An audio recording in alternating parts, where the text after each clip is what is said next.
We are raised to believe a specific lie, that a high income is the same thing as being rich. We look at the person earning $30,000 a month and we see success. But financial freedom isn't determined by what you earn. It is determined by the distance between what you make and what you spend. Imagine your financial life as a race on a mountain. You have a green line representing your income. For high achievers, this line eventually takes a massive leap upward. You get the promotion, you finish residency, or your business finally scales. Suddenly, you have more money than you ever thought possible. But there is a red line stalking the green one. This is your lifestyle. For most people, the moment the green line jumps, they subconsciously pull the red line up to meet it. If you earn $10,000, you spend $9,000. If you earn $50,000, you spend $48,000.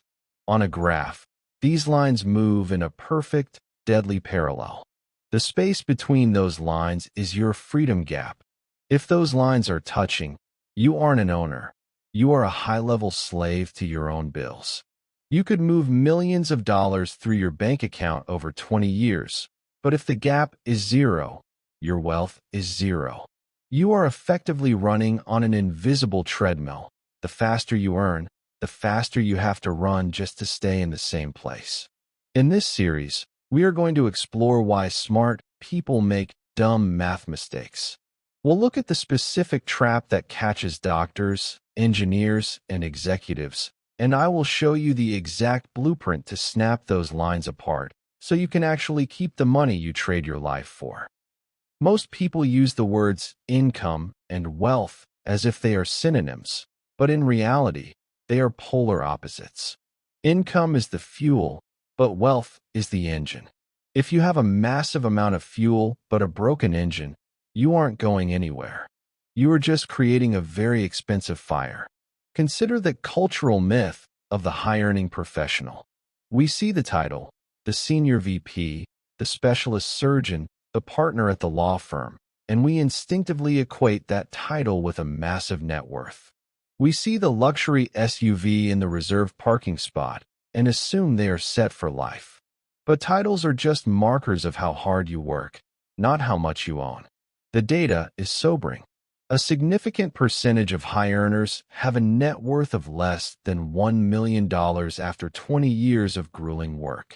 When you factor in inflation and the cost of living, many of these successful individuals are technically 1 or 2 missed paychecks away from a total collapse. They are living in what I call the gold-plated cage. Why does this happen? Because income is a flow, while wealth is a reservoir. High earners are often experts at managing the flow, but they are terrible at building the reservoir. They focus on the gross number on their tax return, but they ignore the net number on their balance sheet. The trap begins with a fundamental misunderstanding, thinking that as long as the money is coming in, you are rich. But if you have to show up to a high-stress environment every single day just to keep your lights on, you aren't rich. You are just an expensive employee. Wealth is what you have left when you stop working. For the majority of high-income earners, if they stopped working today, their lifestyle would evaporate in less than 6 months. While most people start their financial journey at zero, the high earner, especially the doctor or specialized professional, often starts in a deep, dark hole. By the time they earn their first real paycheck, they aren't just at the starting line. They are technically insolvent. Think about the math of a medical or law degree. We are talking about 6-figure debts, often ranging from $200,000 to $400,000. This isn't just a number on a screen. It's a living, breathing weight that grows every day because of compound interest.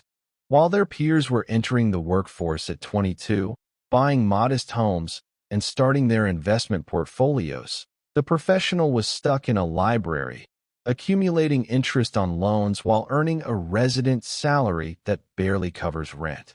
By the time they reach their early 30s and finally see that big salary, they are already a decade behind in the most powerful wealth-building game in existence, time. They have missed out on the magic decade of compounding. To even get back to zero, to have the same net worth as a teacher or a plumber who started at 22, they have to sprint. But here is where the psychological trap snaps shut. After a decade of sacrifice, of eating cafeteria food and missing family weddings, that first big paycheck feels like a reward. The brain doesn't see it as a tool to fill the debt hole. It sees it as a release valve. You feel you are owed a certain lifestyle because of how hard you suffered. You tell yourself, I'm a professional now, I should live like one. This is the moment of maximum danger. Instead of using that massive shovel of an income to fill the hole quickly, they use it to build a mountain of new expenses on top of the hole. They are technically high-income poor, but they are trying to look high-income rich. This emotional reaction to years of delayed gratification is the exact reason the red line starts its permanent chase of the green line. The most dangerous myth in personal finance is that your wealth is drained by small luxuries. We are told to skip the daily latte or cancel the streaming service to get ahead. But for the high earner, these are just distractions. You don't go broke because of a $5 coffee. You go broke because of the contracts you sign. The real killer is structural lifestyle inflation. This happens when you turn your income into fixed obligations. When a normal earner gets a raise, they might buy a better brand of groceries. When a high earner gets a raise, they teleport their lifestyle. They move from a rented apartment to a $1.2 million mortgage. They swap a reliable sedan for 2 luxury car leases. They enroll their children in private schools with 5-figure tuitions. Unlike a dinner out or a new pair of shoes, these are not one-time costs. They are concrete handcuffs. Once you move into that massive house, you are legally obligated to pay the mortgage, the property taxes, the higher utility bills, and the landscaping costs every single month for the next 30 years. You have effectively locked in a high level of spending. This creates a terrifying lack of margin. If your take-home pay is $20,000 a month, but your fixed bills, the things you must pay just to keep your life from collapsing, total $18,000, you are walking on a financial tightrope. Even though you are in the top 1% of earners, you are living paycheck to paycheck. The psychological weight of this is immense. Because your red line is now glued to your green line by legal contracts, you cannot afford to take a break. You cannot transition to a lower stress role or take a sabbatical to prevent burnout. You have traded your future freedom for a set of high-end baselines that you are now forced to maintain. You aren't working for yourself anymore. You are working to feed the house and the cars. There is a hidden mechanism that keeps high-pressure professionals broke, and it has nothing to do with greed. It's called soothing spending. When you work 60 to 80 hours a week in a high-stakes environment, making life-altering decisions or managing multi-million-dollar deals, you arrive home emotionally and physically depleted. You have no decision bandwidth left. This exhaustion creates a dangerous cycle. Because your job is brutal, you feel you need to buy back your happiness. You order expensive takeout because you're too tired to cook. You book ultra-luxury vacations not to explore the world, but as an escape valve from a reality you can no longer tolerate. You buy the top-tier luxury car because the 45-minute commute is the only time you are alone, and you want that time to feel like a sanctuary. The irony is tragic. You are spending the money you earn from a stressful job to soothe the stress that the job causes. This is the "I earned it" trap.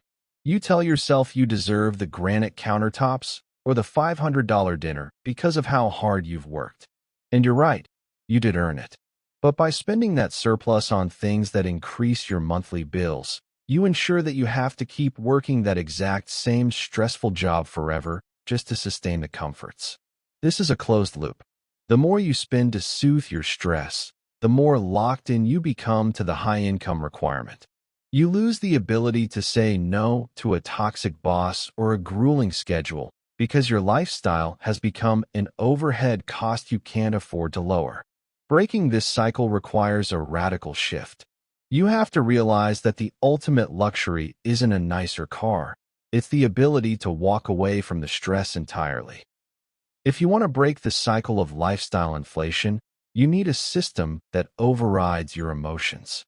As we discussed, the moment you get a raise or a bonus, your brain enters a reward state. It wants to celebrate a decade of hard work by upgrading your life immediately. To fight this, you must implement the 12-month rule. The rule is simple. Never upgrade a fixed cost for at least 1 year after an income jump. When your income increases, your fixed expenses, your rent, mortgage, and car payments, must stay exactly where they were for 12 months. You are allowed to spend on variable costs. Buy a nice suit, go to a celebratory dinner, or take a one-time trip. These are one-and-done expenses that don't change your monthly baseline. But you are strictly forbidden from signing a new contract or taking on a new recurring bill. This 1-year delay serves 2 vital purposes. First, it breaks the emotional link between stress and spending. It proves to your subconscious that you don't need the upgrade to survive or feel successful. Second, it allows you to see the wedge in action. By living on your old salary while earning the new one, you build a massive cash surplus. Most people find that after 12 months, the burning desire for the $1.5 million house or the new Porsche has faded. The novelty of the higher income has worn off, and the high of the potential purchase is gone. You start to value the security of the money in the bank more than the status of the item in the driveway. This cooling-off period is the difference between a life of freedom and a life of financing. You are teaching yourself to be the master of your money rather than its servant. One of the hardest things for a high earner to do is drive an old car into a hospital or corporate parking lot. There is an immense, unspoken pressure to signal your success to your peers.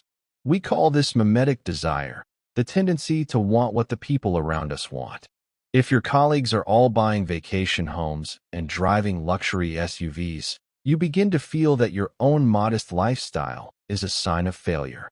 For many professionals, these purchases are not even about the items themselves. They are badges of rank. You feel that to be taken seriously as a partner, a surgeon, or a director, you must look the part.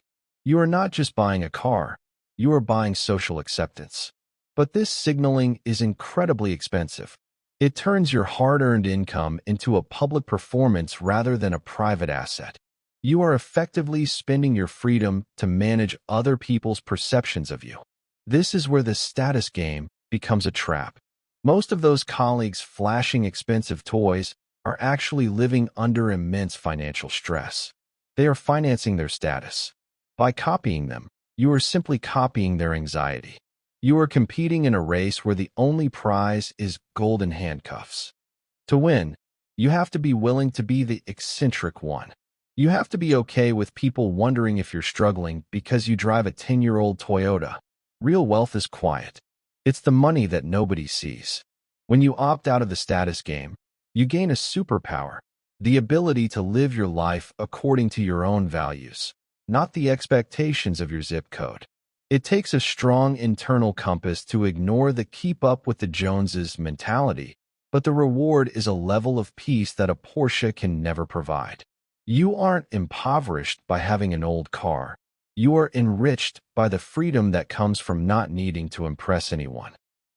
Most financial gurus obsess over the latte factor, the idea that $5 coffees are the reason you aren't a millionaire. But for high earners, this is mathematically irrelevant. You don't go broke from $5 purchases, you go broke from the big three. These are the 3 massive levers that dictate 90% of your financial destiny: your house, your car, and your kids' schooling. These aren't just expenses. For many, they are non-negotiable status symbols. Let's look at the math. A standard, high-quality home might cost $500,000. But a doctor's house in a specific zip code can easily cost $1.5 million. It's not just the extra million in debt. It's the $20,000 in extra property taxes, the $1,000 extra in monthly utilities, and the $15,000 annual maintenance bill. This one decision locks in a massive, permanent burn rate on your income. Then comes the car. A reliable SUV is $40,000. A luxury European SUV is $100,000. Over 5 years, factoring in depreciation, premium insurance, and repairs, the luxury option costs you nearly triple. Finally, there is private schooling. If you have 3 children and pay $30,000 each in tuition, that is $90,000 a year paid with after-tax dollars. To pay that bill, you have to earn nearly $150,000 in gross salary just to cover school. When you stack these 3 levers together, you have often accounted for 80% of your take-home pay before you've even bought a loaf of bread. This is why you feel poor despite a $400,000 salary. You aren't spending money. You are servicing the big 3. If you can get just 2 of these 3 right, if you live in a modest house or drive a mid-range car, you can buy all the lattes you want and still retire 10 years early. Real financial power comes from controlling the giants, not the ants. To understand how these choices play out over time, let's look at 2 professionals, Dr. A and Dr. B. Both are 35 years old, both earn a gross salary of $350,000, and both work at the same hospital. On the surface, they look identical. But underneath the hood, they are living in 2 completely different financial universes. Dr. A is the typical high earner. He followed the social script perfectly. The moment he became an attending, he bought the $1.2 million house and leased 2 luxury SUVs. He believes he is doing well because he contributes 5% to his retirement account. However, because his fixed costs are so high, his red line is practically touching his green line. Dr. A is saving about $1,500 a month. He is rich in stuff, but poor in time. If he wants to maintain this lifestyle, he must work at full capacity until he is 65. He is on a high-speed treadmill that he cannot get off. Now look at Dr. B. She decided to implement the lifestyle lag. Although she earns $350,000, she chose to live as if she still earns $120,000, a massive upgrade from her residency days, but far below her current means. She lives in a comfortable but modest home and drives a 5-year-old car. Because she capped her spending line, the wedge between her income and expenses is massive. She is investing $15,000 every single month. The difference after 10 years is staggering. Dr. A has a high-status life, but a net worth that is barely positive when you subtract his massive debts. Dr. B, through the power of compound interest on her $15,000 monthly investments, has a multi-million-dollar portfolio. While Dr. A is stressed about a potential dip in hospital bonuses, Dr. B has realized she can now work 3 days a week if she chooses. She didn't just save money, she bought options. One is a prisoner of his own success. The other is the architect of her own freedom. The biggest mistake high earners make is measuring their success by their net worth alone.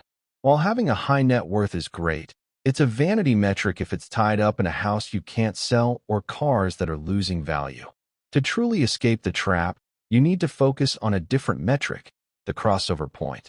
The crossover point is the magical moment where the passive income from your investments exceeds your monthly living expenses. At this point, working becomes 100% optional. But here is the secret that Dr. A, our high spender, doesn't understand. Your freedom number, the amount of money you need to reach the crossover point, is entirely determined by your spending line, not your income line. Let's look at the math. If you live a high-status lifestyle that costs you $20,000 a month, $240,000 a year, using the 4% rule, you need roughly $6 million in liquid assets to retire and maintain that life. However, if you live a comfortable but optimized life that costs $10,000 a month, your freedom number drops to $3 million.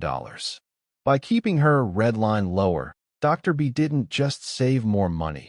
She actually moved the finish line closer to her. She is attacking a smaller target with a much larger army. This is why Dr. B can retire in 10 years while Drive A is stuck for 30. Dr. A is trying to build a $6 million mountain while barely saving anything. Dr. B is building a $3 million mountain while shoveling $15,000 a month into it. The goal isn't to be a miser. It's to realize that every dollar you add to your fixed expenses doesn't just cost you that dollar today. It adds hundreds of thousands of dollars to the total amount of wealth you need to accumulate before you can ever stop working. Freedom isn't about how much you make. It's about how little you need to be happy. When you lower the cost of happiness, you shorten the path to freedom. One of the most dangerous things a high earner can have is a large, idle balance in their checking account. We like to think we have high discipline. After all, you don't become a doctor or a top-tier professional without it. But executive discipline and spending discipline are two different muscles. When you are tired, stressed, or feeling like you deserve a treat, your willpower will eventually fail you. The solution isn't to try harder, it's to make the right choice automatic. To win the game, you have to use a strategy called artificial scarcity. You need to hide your money from yourself before you even have the chance to see it.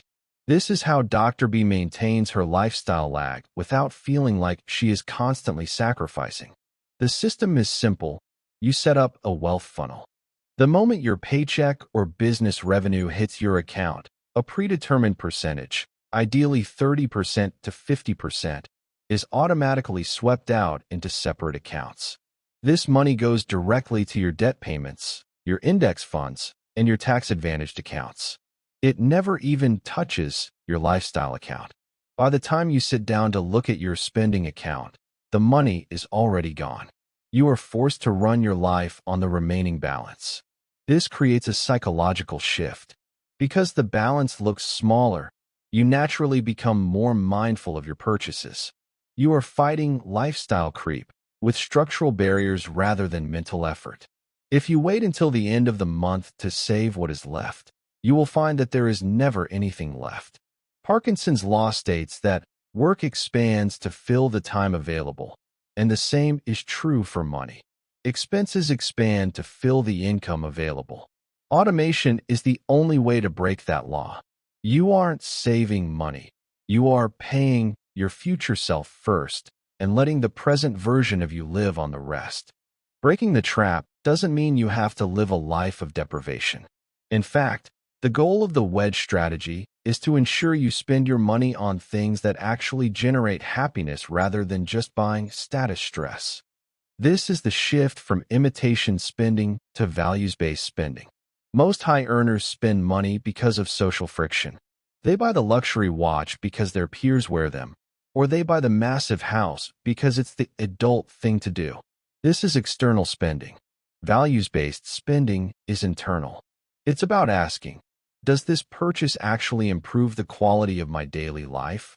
Or am I just servicing an image? One of the best ways to measure this is by using freedom units. Before any major purchase, calculate how many days of your life that item costs.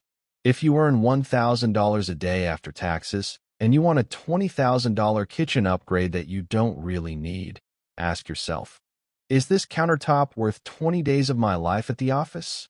When you realize that every luxury item is literally a piece of your remaining time on Earth, your perspective shifts.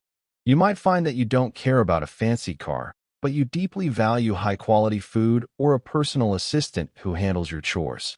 That's okay. The secret is to aggressively cut costs on the things you don't care about so you can spend extravagantly on the things you do. When you stop playing the status game, you realize that the ultimate luxury isn't stuff. It's autonomy. It's the ability to wake up and decide how you spend your day. By focusing your spending on your actual values, you keep your red line low enough to stay free, while still enjoying the fruits of your labor.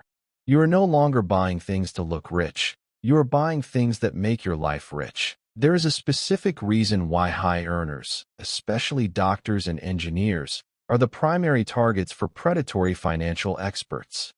It's called the intelligence trap, because you are a master of your specific field, whether that's neurosurgery or software architecture. You subconsciously assume that your high IQ translates to financial literacy. But financial intelligence is a completely different skill set. Wall Street and insurance companies know this. They see high-income professionals as whales, people with a lot of cash, but very little time to study the fine print. This is why doctors are frequently sold complex, whole life insurance policies, high-fee managed funds, and exclusive private equity deals that benefit the salesperson far more than the investor. Part of keeping your green line high and your red line stable is closing this literacy gap. You don't need to become a day trader or a hedge fund manager.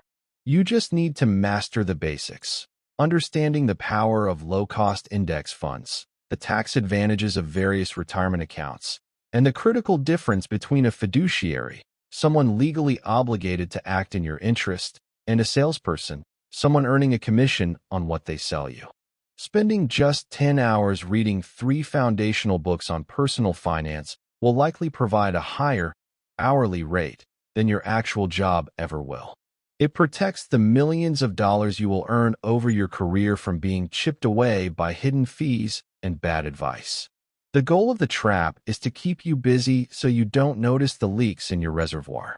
By taking control of your own financial education, you ensure that the money you trade your life for actually stays in your pocket.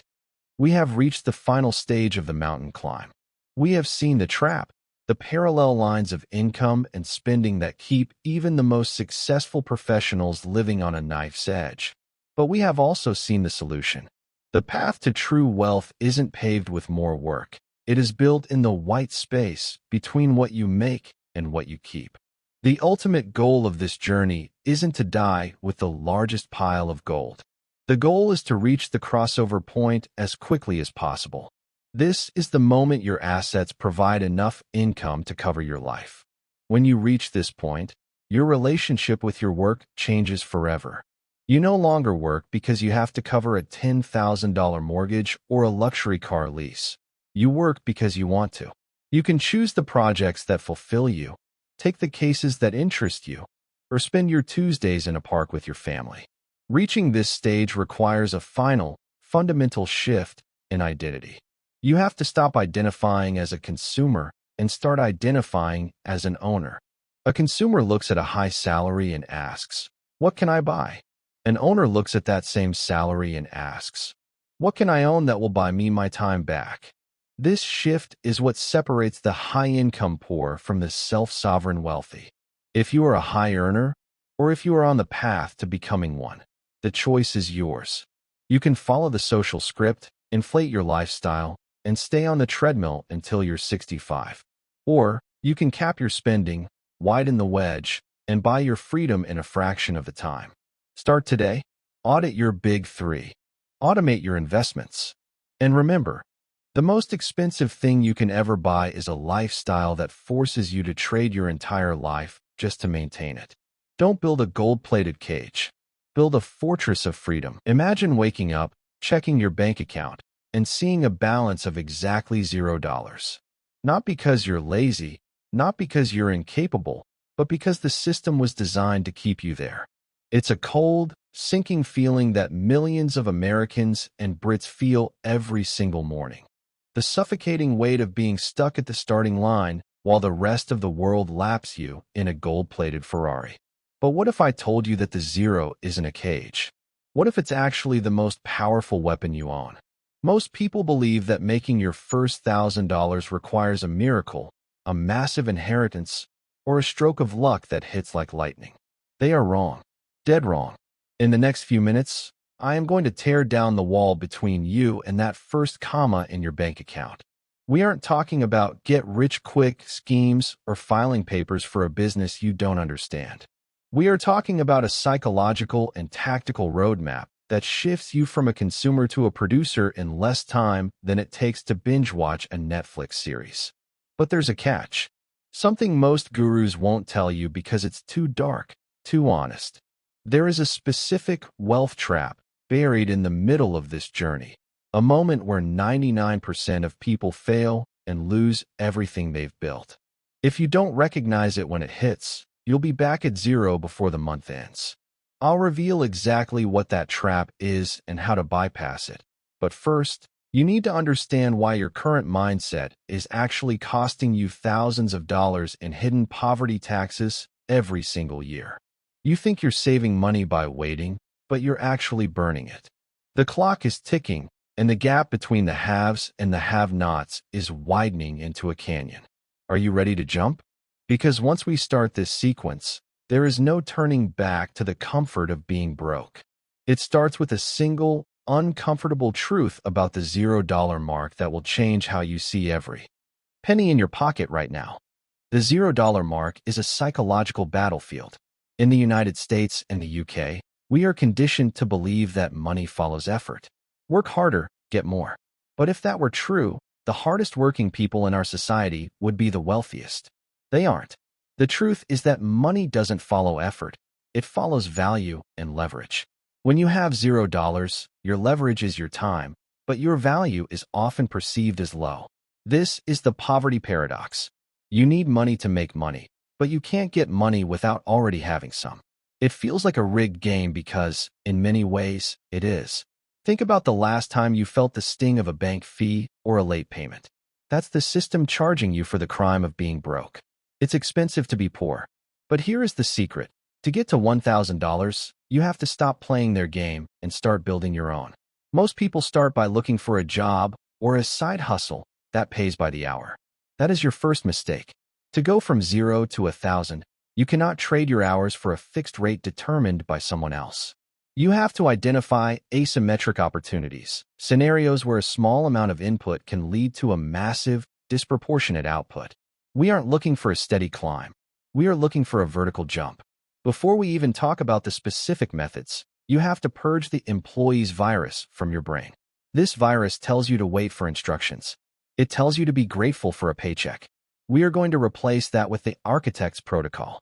This protocol is what allowed a broke student in London to flip his last 50 pounds into a four-figure empire in 20 days. It's the same logic used by the titans of Wall Street, just scaled down to your level. But before you can apply the protocol, you have to face the mirror test, a brutal evaluation of your current skills that most people are too terrified to take. Do you actually have anything the world wants to pay for? Look in the mirror, not at your face, but at your utility. If the world ended tomorrow, what could you actually do that would keep you alive or help others thrive? Most of us have been educated to be generalists, good at following rules, okay at a lot of things, but masters of nothing. In the quest for $1,000, a generalist is a beggar. A specialist is a king. To bridge the gap from $0 to $1,000, you need to find your high-value minimum. This is the one skill you can sharpen in 72 hours that someone else will find indispensable.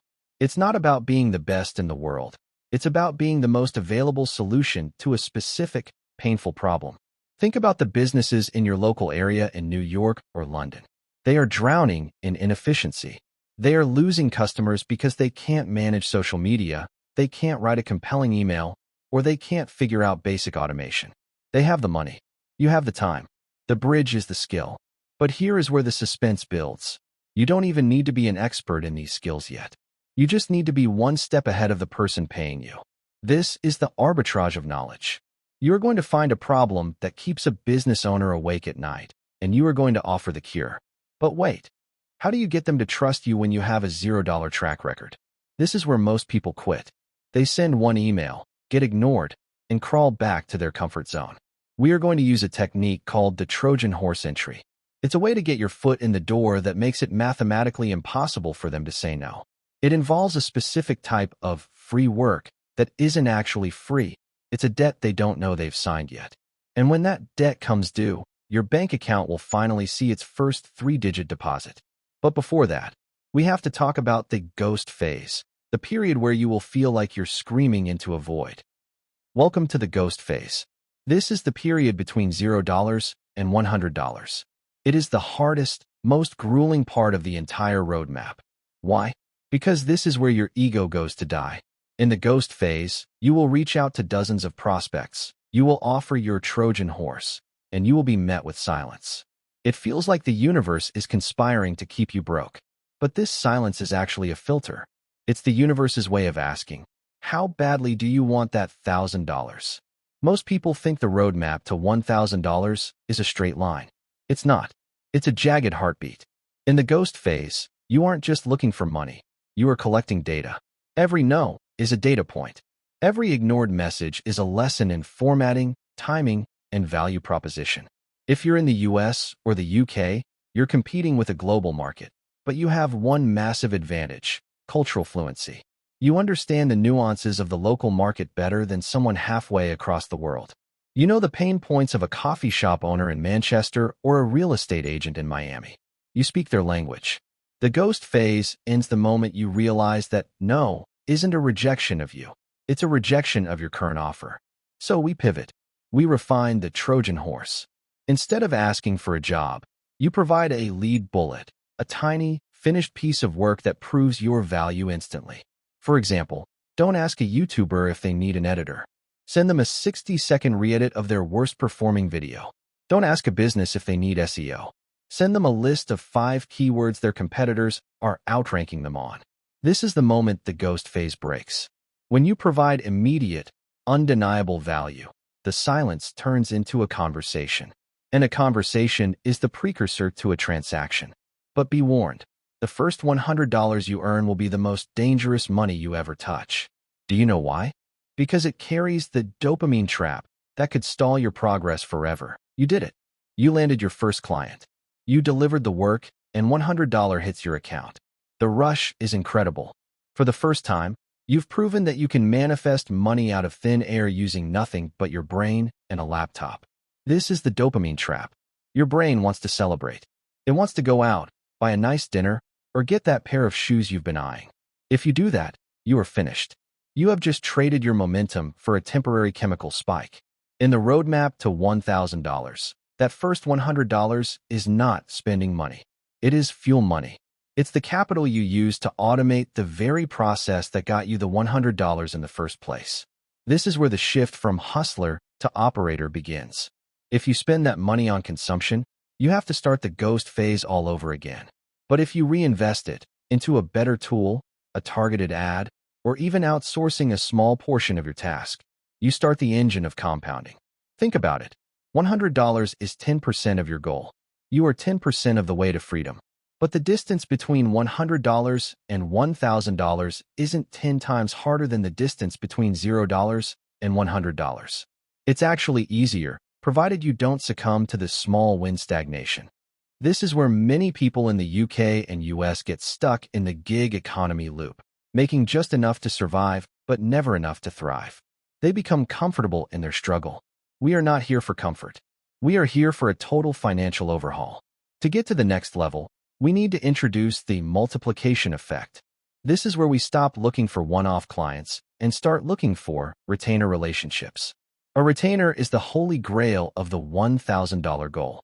It is the difference between hunting for your food every day and building a farm. But to get a retainer, you need to prove you aren't just a worker.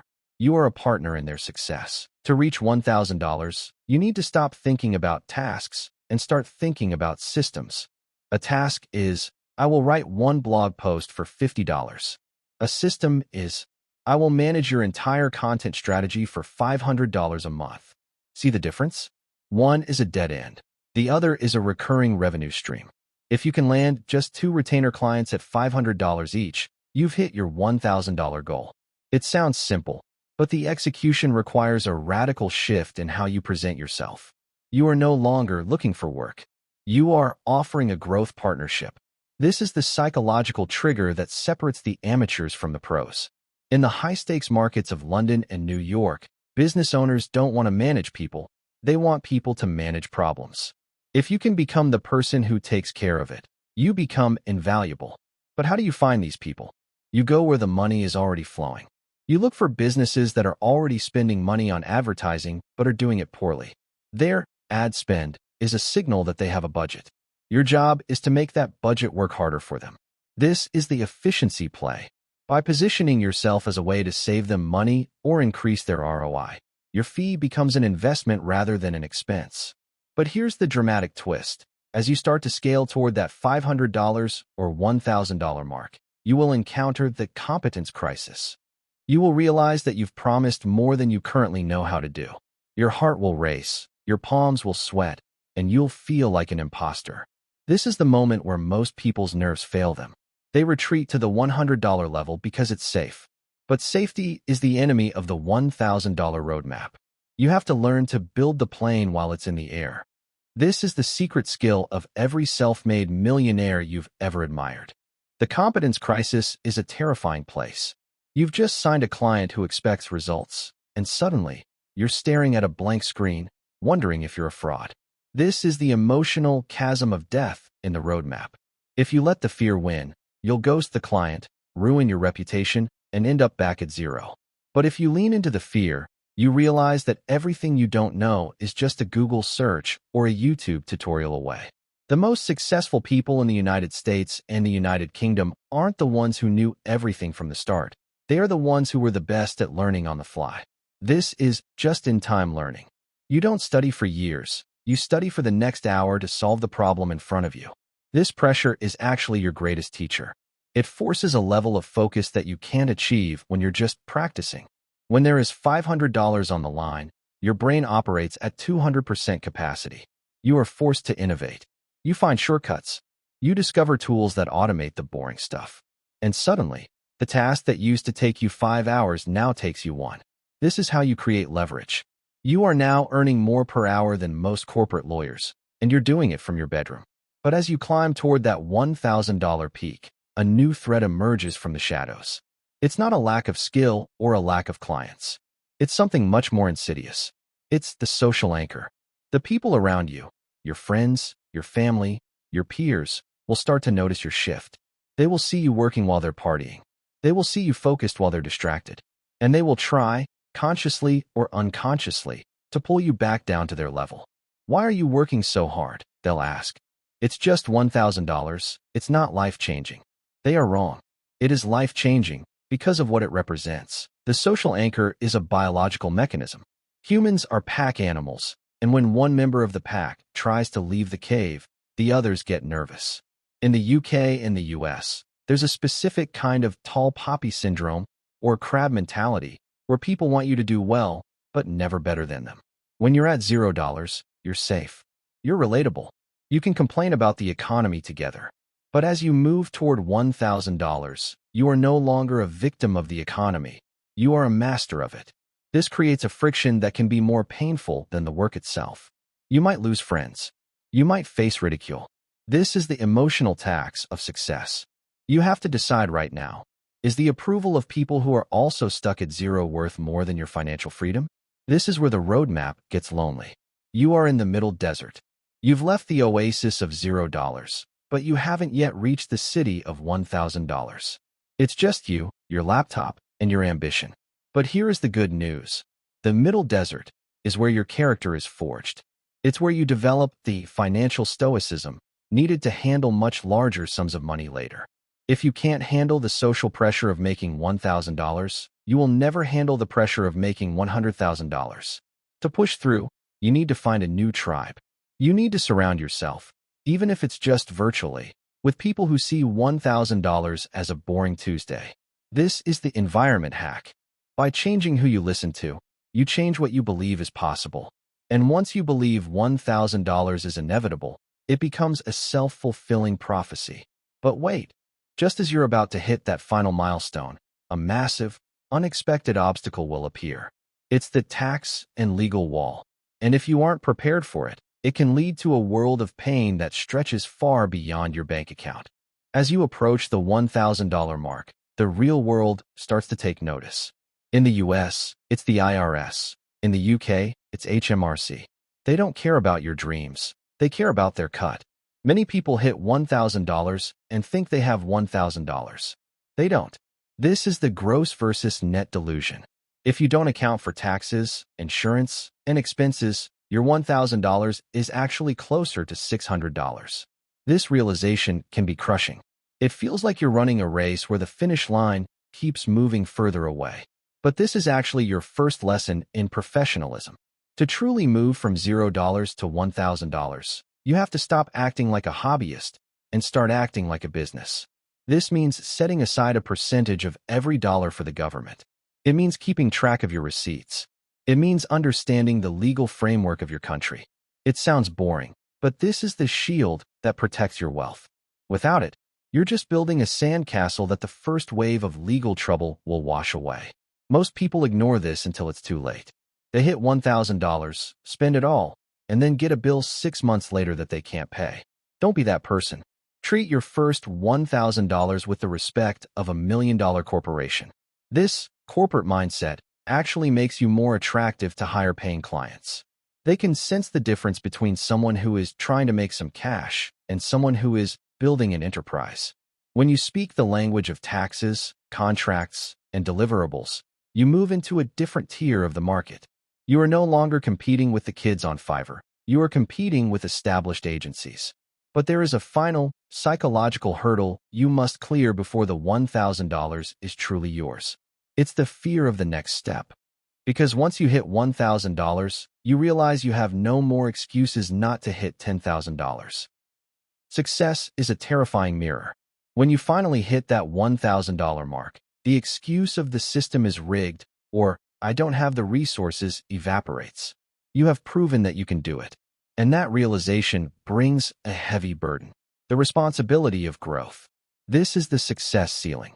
Many people subconsciously sabotage themselves at the $1,000 mark because they are afraid of the scale required to reach the next level.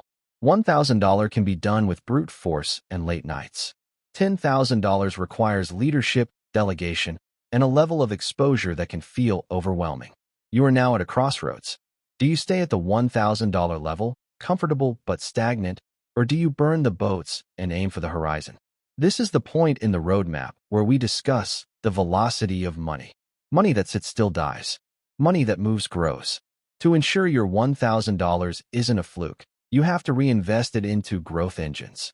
This could be an advanced course to upgrade your skills, a premium software that saves you 10 hours a week, or a small marketing budget to bring in more clients.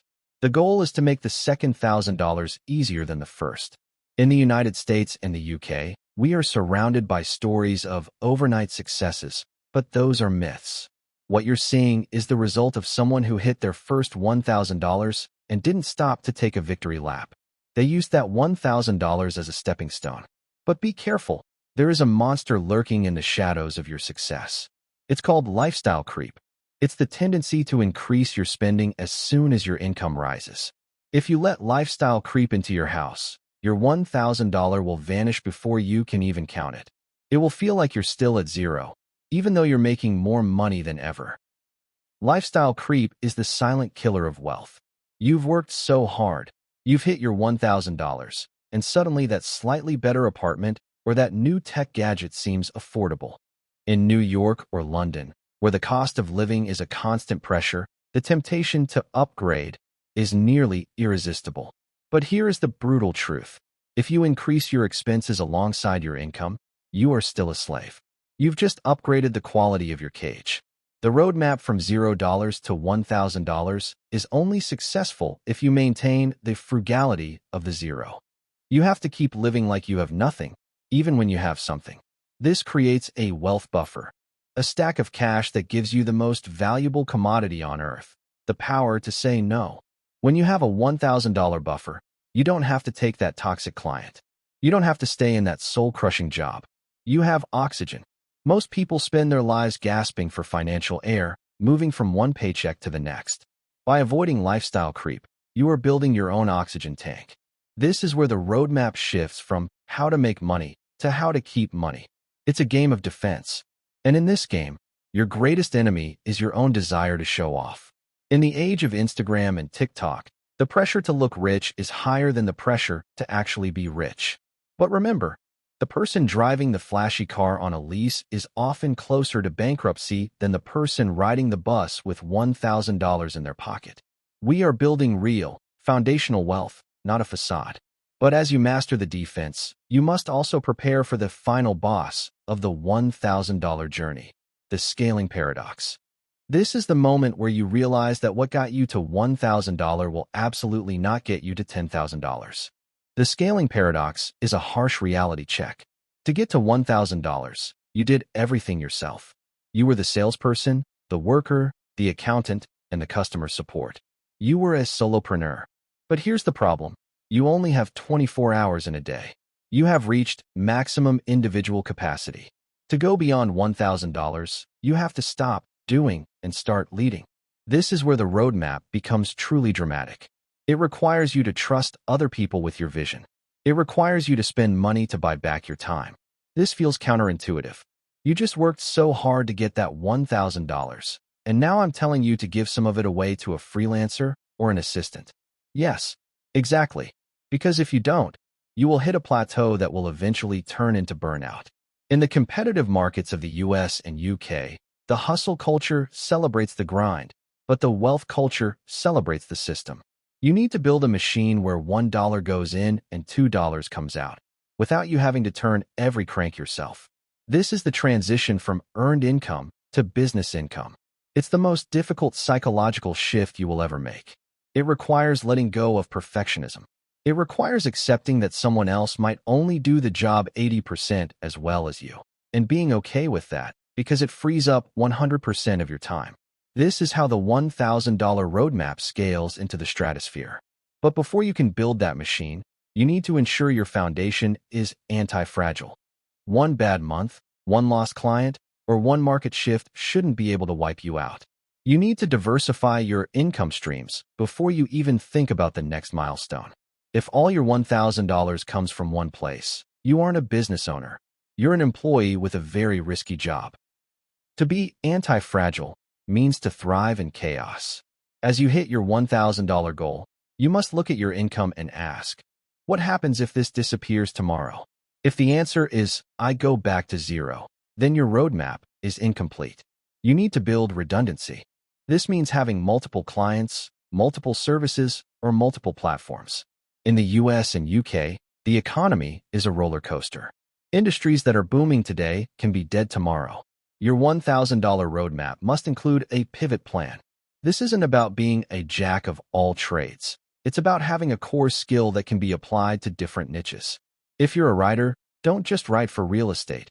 Learn how to write for tech, for health, for finance. This diversification is your wealth insurance. By the time you hit $1,000, you shouldn't just have the money. You should have the meta skill of making money. This is the ultimate payoff. The money can be taken away, the economy can crash, but your ability to identify a problem, provide a solution, and capture value is yours forever. You have become market-proof. This is the real reason we embarked on this journey. It wasn't about the $1,000. It was about the person you had to become to earn it. You are now sharper, more resilient, and more strategic than 90% of the population. You have crossed the threshold of autonomy. But as we reach the end of this roadmap, there is one final piece of the puzzle, a master key, that will unlock doors you didn't even know existed. It's a secret that the wealthy use to stay wealthy, and it's the only way to ensure that your $1,000 is just the beginning of a lifelong legacy. Are you ready to see what's behind the final door? The master key is compound integrity. It's the practice of doing exactly what you said you would do every single time until your reputation becomes a magnetic force. In the high-trust economies of the United States and the United Kingdom, your reputation is your most valuable asset. As you hit that $1,000 mark, people will start to talk. Clients will refer you. Opportunities will seek you out. You won't have to hunt for the next thousand. It will find you. This is the inversion point. The roadmap from $0 to $1,000 was about you chasing money. The roadmap from $1,000 to $10,000 is about money chasing you. You've done the impossible. You've broken the cycle of zero. You've faced the ghost phase, defeated the dopamine trap, and outrun lifestyle creep. You are no longer the person who started this video. You are an architect of your own reality.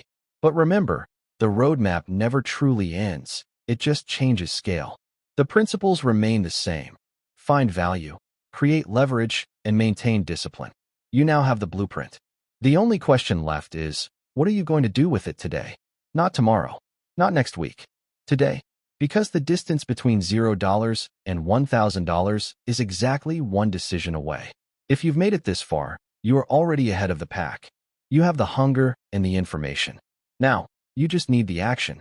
Go out there and claim your first 1,000. And when you do, come back and tell us your story. Comment roadmap if you are starting your journey to $1,000 today. Subscribe if you want to be part of a community that refuses to stay at zero. The world is waiting for your value. Go give it to them. Your new life starts the moment you stop watching and start doing. See you at the top.